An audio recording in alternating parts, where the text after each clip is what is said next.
बात ऑपरेशंस की चल रही थी। उधमपुर किश्तवाड़ में ऑपरेशन चल रहे हैं, लेकिन इधर आपको बता दें कि कुटवा में भी सिक्योरिटी को चौकस कर दिया गया है। बड़ी खबर आपको बता रहे हैं कि उधमपुर किश्तवाड़ के बाद अब कुटवा की मुल्हिका इलाकों में भी चौकसी बढ़ा दी गई है। सिक्योरिटी को मजीद सख्त कर दिया गया है और मुश्तबे अफराद की नकलो हरकत पर कड़ी नजर रखी जा रही है। मुख्तलिफ इलाकों में तलाशी कार्रवाइयां भी चलाई जा रही है, क्योंकि उधमपुर का जो इलाका है, उधमपुर जोफर इलाका जहां पर इस वक्त इनकाउंटर चल रहा है, वो वाला इलाका कुटवा के साथ कनेक्ट करता है। और ऐसे में माना जा रहा है कि बंजाल बटवाल, सारला, बठोडी, धनु पैरोल, ये जो इलाके हैं उधमपुर से कनेक्ट कर रहे हैं। और ऐसा माना जा रहा है कि मिलिटेंटों की मौजूदगी यहां पर भी हो सकती है। और जोफर इलाका जो उधमपुर का है, वो कनेक्ट करता है मारता उधमपुर के इलाके से। उधमपुर कुटवा ये दोनों आपस में कनेक्ट करते हैं। साथ ही साथ जो यहाँ पे एक खेल नाला है, उसकी ट्रिब्यूटरी उज्ज रिवर के साथ कनेक्ट करती है, जो फिर आगे चल के जो इंटरनेशनल बॉर्डर है कुटवा आईबी उसके साथ वो कनेक्ट करता है। तो इसलिए अब कुटवा में भी चौकसी जो है वो मजीद बढ़ा दी गई है। और कुटवा की जब हम बात करते हैं तो कुटवा के हीरानगर इलाका हो या पंचतर्ती का इलाका हो, वहां पर भी इससे पहले जो मिलिटेंट की नकलो हरकत है वो देखी गई है। और ऐसा माना जा रहा है कि सनियाल का इलाका हो या हीरानगर और फिर पंचतर्ती इन इलाकों में भी कुछ दिन पहले मिलिटेंट की मौजूदगी देखी गई थी। और ऐसा माना जा रहा है कि ये कई ग्रुप हो सकते हैं जो उधमपुर से लेकर कुटवा तक और कुटवा से लेकर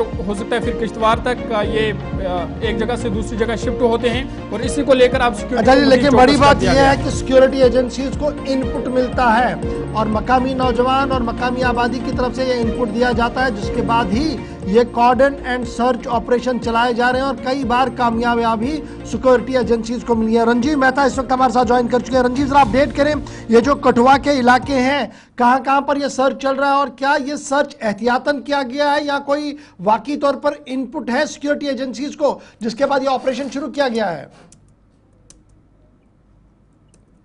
देखिए गौहर, मैं बताऊं कि यहाँ पर जो सिक्योरिटी बढ़ाई गई है, क्योंकि उधमपुर में कल रामनगर के जोफर इलाके में जो गोलियों का तबादला हुआ, उसके बाद लाजमी हो जाता है कि कठुआ जिले में भी जो सुरक्षा है वो उसको बढ़ाया जाए, खासकर उन इलाकों के साथ जहाँ इस इलाके में लगते हैं। तो क्योंकि जो पहले वारदातें हुई जो पिछले 15 से 20 दिन के बीच, इतना भी आतंकियों के साथ जो सुरक्षा बलों का जो आंख मचोली की खेल चलता रहा, जिसके बाद गोली का तबादला भी हुआ, जिसमें पुलिसकर्मी भी शहीद हुए, 2 आतंकी भी ढेर कर दिए गए। तो उसके बाद से ही लगातार अंतर्राष्ट्रीय सीमा से लेकर ऊपरी उधमपुर के पहाड़ों तक की जो सर्च ऑपरेशन है वो लगातार चलाए जा रहे हैं। और वहीं इस दौरान जब उधमपुर में हुई है तो बांजल पड़वाल का इलाका है, सरला का इलाका है, धनु प्रोल है, इस इलाके बटोड़ी है, क्योंकि इस इलाके में नकलो हरकत जो इन मशकूक लोगों की जो है वो पहले भी दर्ज की गई सुरक्षा बलों की तरफ से। तो काफी संवेदनशील इलाका है, यहाँ पर सुरक्षा कड़ी कर दी गई है। क्योंकि हमने पहले भी देखा, जब पिछले बार भी उधमपुर में जब जीडीडी गार्ड पिछले साल जिनकी आतंकियों ने गोली मारकर हत्या कर दी गई थी, उस दौरान भी आतंकी जो है वो वारदात को अंजाम देने के बाद कठुआ जिले की तरफ रुक कर गए थे। तो ये लोकेशनें अपनी बदलती रहती है, जैसे ही जिला बदलता है जो सुरक्षा के तो अभी कोई संदिग्ध जो पुलिस के हाथ लगा हो, जिनसे पुलिस पूछताछ कर रही है, कोई इस तरीके की खबर? अभी तक इस इलाके की बात करूं तो काफी लोगों को पुलिस ने पूछताछ के लिए बुलाया था, लेकिन उनसे क्या मालूमात हासिल हुई इसकी बारे में जानकारी नहीं है।